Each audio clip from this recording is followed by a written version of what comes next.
That's a great question, and very, there's lots of levels on that one. First of all, if there's anyone out there who hasn't watched Dr. Tsai's video, or I guess video of when he spoke to the council, I hope that they do. Because it's, a lot of times we are unafraid to face the pain of dealing with past wrongs. We're so afraid of how uncomfortable it can be to deal with that. But I also just like his approach, because he takes it as a very, a legal, somewhat objective, we have legal issues here, and how can we address these?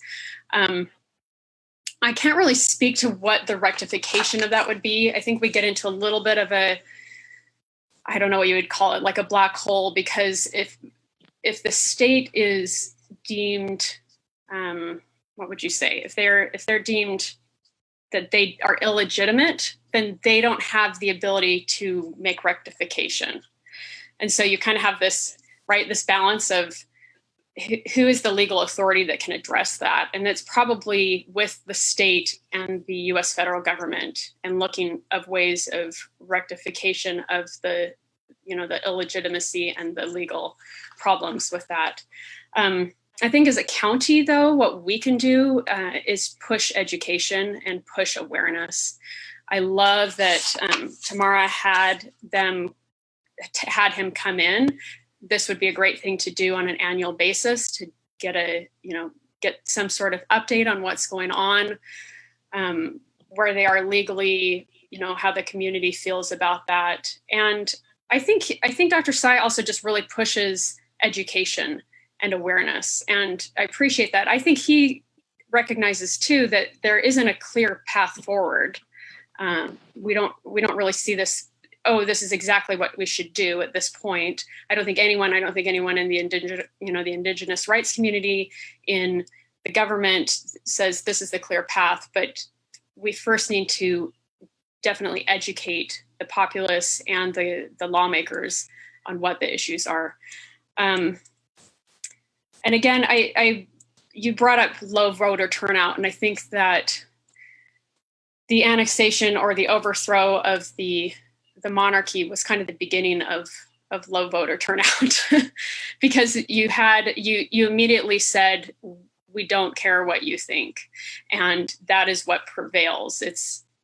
I can't make a difference, and no one cares what I think anyway, and you have to sit and listen to people who are well educated, who spend their lives for these causes, and listen to what they have to say and try to find a way through that, and find a way that does, that addresses the actual issue. That's a hard one, because I would love to see public control over the waterways, since none of us should be owning water, and it should be, up to the decision of the community and the wider public as to where that water goes. However, the EMI system is so immense and complicated. I wonder if the county has the capability or the funds to take care of it well. I hate to say that. I mean, I'm running for something, and I'm already putting distrust about it. But I wonder if there's kind of an in between, where EMI had a board that actually had power, that was a community board that had decision-making power within it. If that could be the compromise in there, where we're allowing a company that has actually done a corporation that's done a pretty good job of keeping the irrigation functioning. Like I said, that would be interesting to get some of our best minds together and look at how we could, make a legal functioning cooperative. In fact, that's a great idea. Some sort of cooperative, instead of looking at the county to run that. We need to share it, and we need to make sure that and we need to look out for the environment that the water was taken from as well. And I don't think we're alone. I mean, we're not alone in this. This isn't a county of Maui.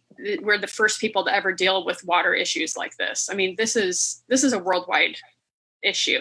So there are a lot of resources to look into appropriate, environmentally conscious small farmer conscious, indigenous people conscious ways to divide up water and to use the engineering marvel that's already there.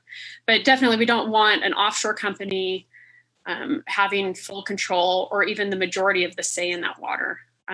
I do, I feel very strongly that this is something that needs to be taken care of immediately, though. In that, if I was elected, I would hope that this is taken care of before I even get in, because asking someone to come and farm A and B's lands and then not giving them a clear understanding of what's going on with the water is very harmful. It's like I've been saying with the COVID-19 thing, I don't care what the plan is at this point. We just need a plan. So, I mean, I do care about what the plan is with EMI, but having no plan is really the worst course of action.